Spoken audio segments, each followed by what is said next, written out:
Hey there, everybody. Welcome to this video. I know it's been a while since I've uploaded, but I kept thinking of what I wanted to do just for my next video because I knew I wanted to make it Warframe based because I'm taking a break from the ranking conglomerates until they actually start to get traction. Regardless, it occurred to me that 15 minutes is not enough to fully go over everything that I need to go over to explain like Warframe specific lore, Warframes, all that stuff.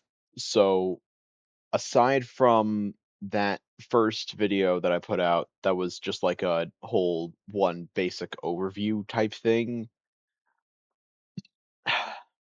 this is going to be basically like a lore breakdown so you guys more thoroughly understand some of the things that I'm going to be bringing up just for the sake of uh, reasons.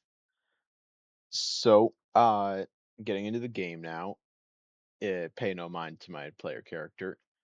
This is the Codex. We're in the Codex, and in the Codex, we have all these factions. We can look at all these factions from Grineer, Corpus, Infestation, Animals, but these are the Orokin. Well, not really the Orokin, but these are Orokin enemies that you fight in the game. Uh, the actual Orokin are the Golden Lords, and they're basically like the, or they were basically like the universal, uh, like a universal noble class. But they were still like some sort of human subspecies. It's just unclear as to what those were. It what an Orokin was is just kind of unclear. We know that for the most part they had blue skin and like golden highlight and like golden stuff going down their arms and over their faces and stuff. That's just for the most part. But basically, the Orokin are the creators of most, if not all, of the enemy factions of this universe. They created the Grineer. Well, basically, the Grineer are clones of uh, human soldiers created by the Orokin. The Infestation was the pet project of an Orokin. Why they did that, no clue. Or actually, I do have a clue. It was because of the sentient. These are uh, basically the Orokin created these robots, these sentients, for the express purpose of colonizing planets uh, in another system, another star system, the Tau system, because the origin system was running out of resources. So they made these sentient guys and they sent them out to colonize everything. Unfortunately for them, as all sentient AI do, they developed consciousness and then they rebelled against the Orokin, resulting in kind of this faction. We have the Anarchs, which is a collection of Grineer and Dax combatants, with Dax being like, if Grineer are the foot soldiers, the Dax are like knights or generals or something along those lines. Uh, so these guys are from the past. They're one of the more recently acquired, or they're one of the more recently added sets of enemies, but that's just because we're in kind of like a flashback setting right now.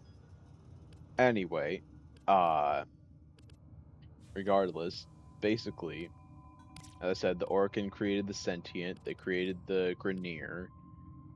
It's thought that they're very well, the Corpus, these guys, they're just kind of capitalists, but they were said to, like, some of them are said to have been in dealings with the Orokin and such and such.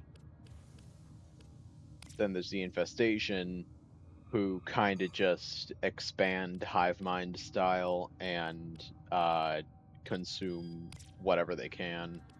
Unaffiliated, these guys, they're not affiliated with any sort of whatever, but it is good to note that a lot of these guys are, you'll just find them in the wild. We're Golden out of Nora the night Knight. and into the dawn. Still hanging on in a system on fire. Thanks to the good work of people like the Tenor. That's a thank you. From Nora to you. Wherever you are. Yeah, she chimes in every once in a while. She's basically like an eldritch disappearing woman. She kind of just, nobody can ever find her. But anyway, you'll notice that this is the Stalker category. Stalker is weird. He's part of like this class of uh like human soldiers that protected the Orokin even before the Warframes, because the Orokin created the Warframes too, in case I forgot to mention that. Stalker is like the generation of Warframes before the generation of Warframes that we work with. So we have Stalker, and then we have his acolytes, and his whole deal New alert is marked on navigation, Tenno. avenging all of the everyone that was killed in the Purge. Now we get to Narmer. Narmer is what happens when an Orokin teams up with a sentient and they get a bunch of technology and uh, basically brainwash members of other factions. So I ha- the reason these guys are all undiscovered is just because I don't usually pull out my codex scanner when I'm fighting these guys. But yeah, that's why you can only see Grenier here, or Narmer Corpus Tech and Narmer Hellion. But there's a bunch of other various Narmer people. But you want to know something else that the Orokin is responsible for doing? Bringing the Void to the Origin system. Or, well, more specifically, Albrecht and Trotty. From here on out, we are talking about things that Albrecht and Trotty did. So, like, basically, Albrecht and Trotty was this mad scientist Orokin guy. And, basically, these are the Murmur. Some of them are just uh, robots that used to be used in order to protect the Entrati estate on Deimos, but now they've kind of gone rogue, as is implied by their name. Another thing is these guys, these are like the actual Murmur, and the reason that they are here is because good old Albrecht Entrati, in his attempts to travel through the void, encountered a void god known as the Man in the Wall and decided, you know what would be a good idea? Chopping off this guy's finger. I mean, he has 6 hands. He can miss one finger. Since then, this guy has been a monumental pain. Like, uh, sometimes he's referred to as the Man in the Wall, sometimes as the Indifference, sometimes as Wally, just for short, which I personally enjoy.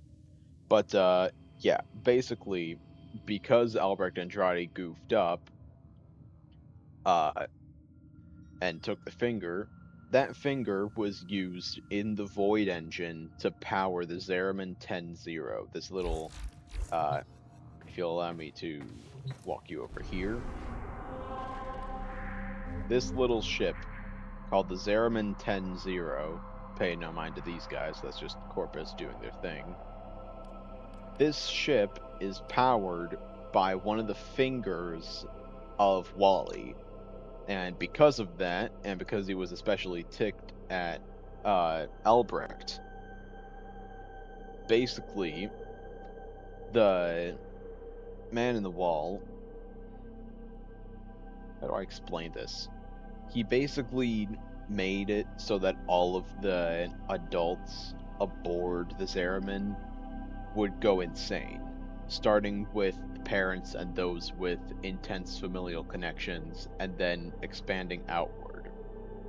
Now, one of the traits of this insanity was that they were going to kill their children, unfortunately. Uh, Slightly more or slightly less fortunately, you might say, he also gave the children void powers. This was the birth of the Tenno, aka your player character, and also uh, the death of all of their parents. So, yeah, take that as you will. It's kind of up for interpretation depending on what kind of dialogue options you opt in for. Regardless, we are at the 11-minute mark, so yeah. Let's look at some more fun shit Albrecht and Trotty did. Back to universe, back to factions. So we talked about Grineer, Corpus, Infestation, Unaffiliated, Orokin, Sentient Stalker, Narmer, the Murmur. Ah, yes, the Skuldra. So basically, a while ago, we got the update Warframe 1999, which basically added this little Palm 2 PC, like a secondary navigation type thing, where you can choose any of these missions. But here's the thing, it doesn't just take place in the it doesn't just take place in the origin system that we see right now. It takes place on Earth of the origin system, but in the year 1999. So, yeah, the Skaldra are the main enemies that you face, or well, there's two main enemies that you face here. There's the Skaldra, who are just incredibly corrupt police force, so take that commentary as you will. And then there's the Tech Rot, which is basically just the in 1999 equivalent of the Infestation, which makes sense to an extent, uh, because Albrecht and Trotty is the guy that created this little time pocket of 1999. He went back in time using the Void to try to escape the Man in the Wall, the Void God. Yeah, great idea. And he ended up in the year 1999. Uh, then, basically, he knew at some point Ateno, the operator, the drifter, would come and try to find him. And when they did, he didn't want them to be like having no weapons, so he decided to create Warframes. Unfortunately for the world of 1999, you kind of need the infestation strain of the helmet or the helminth strain of the infestation in to uh, create Warframes. So, yeah, a bit of human experimentation and viral outbreak later, you get these guys who, yeah. So that's basically all of the enemy factions that we have here. I would go over more with you guys, but I have like 30 minutes left, so I'm just gonna say this. Uh, See, get it full screen. Thank you guys for this video. If you want to see more content like it, drop a like, subscribe, and maybe later I'll uh post more of the post more of the Devil Fruit conglomerates. I've got two of them pre-made, so if you guys want to see that, like, subscribe, do whatever. thank you, and good night.